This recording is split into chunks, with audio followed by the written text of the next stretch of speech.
Hey, do you know what your job means when they say dress down or casual attire? I'm Cecily from Cecily on Point, and I'm always going to give you the best tips on how to live your best lifestyle.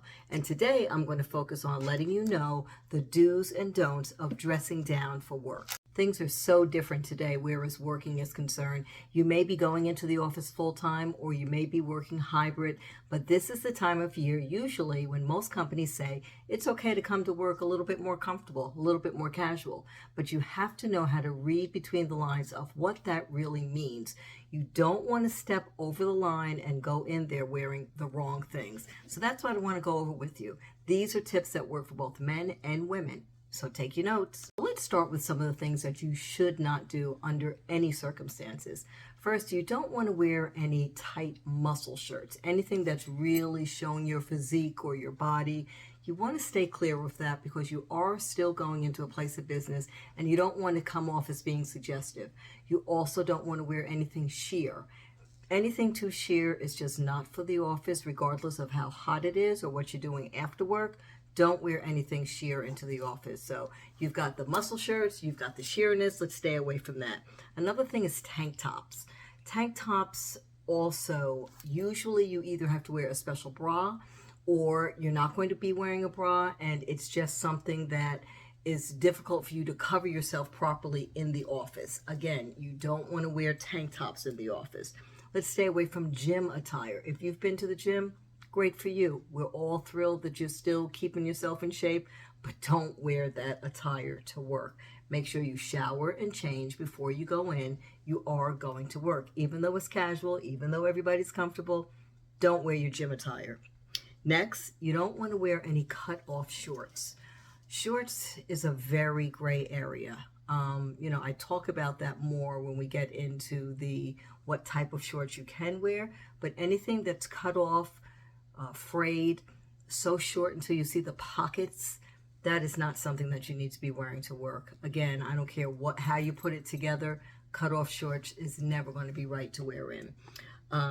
Flip-flops. Flip-flops is not something that you want to wear into the office for a lot of reasons with flip-flops and shoes, and many businesses are very funny about, or I should say particular about footwear, and it's really for insurance liability purposes, because if there's a fire or there's some emergency and everyone needs to vacate the premises quickly, if you're in a flip-flop, there's a good possibility that you're going to fall, you're going to cause more of a problem.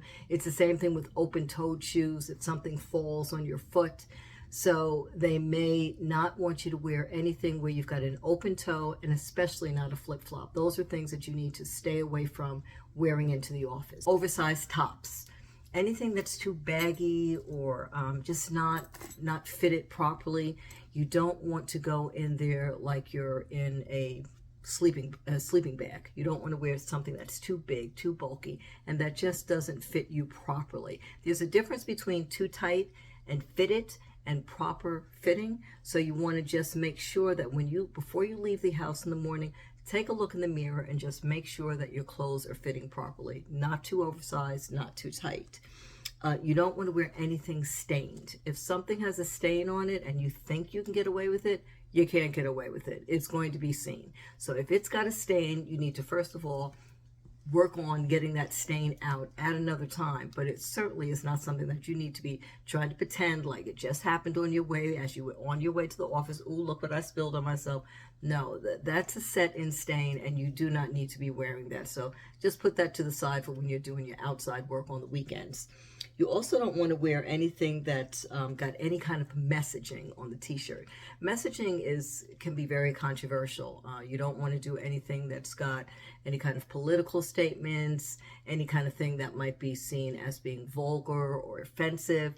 You want to stay away from messaging.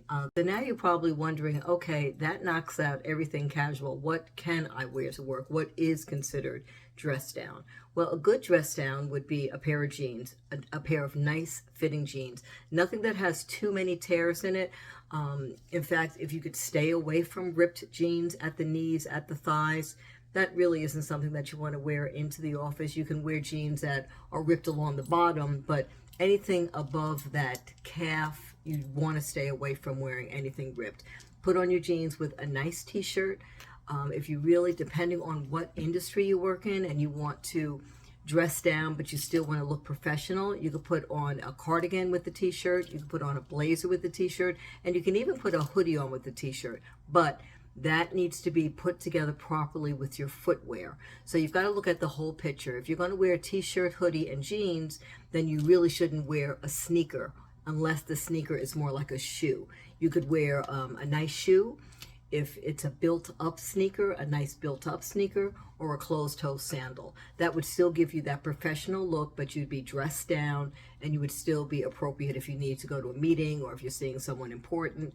It's just the impression that you want to give, that you understand what dress down means. Or about shorts, where you don't want to put cut-off shorts on, but there is an area where you can get away with shorts. Shorts would be either Bermuda shorts or walking shorts, and what those are shorts that come to the knee or even a little below the knee, but right to the knee, and usually have a cuff in them. Now, both men and women can wear Bermuda shorts. If a man is wearing a Bermuda short, he's really got to make sure that his top is appropriate so that it's pulled together so you don't look like you're going to the park. You want to be sure that you wear either a collared shirt, a polo shirt. In this case, if you wear a collared shirt, put that on with a hoodie, a loafer, a nice sneaker, but you don't want to wear anything that's just too outdoor looking. You still are going into the office, it's really hot, but you want to show that you have enough style to put on a pair of shorts and bring it into the office professionally.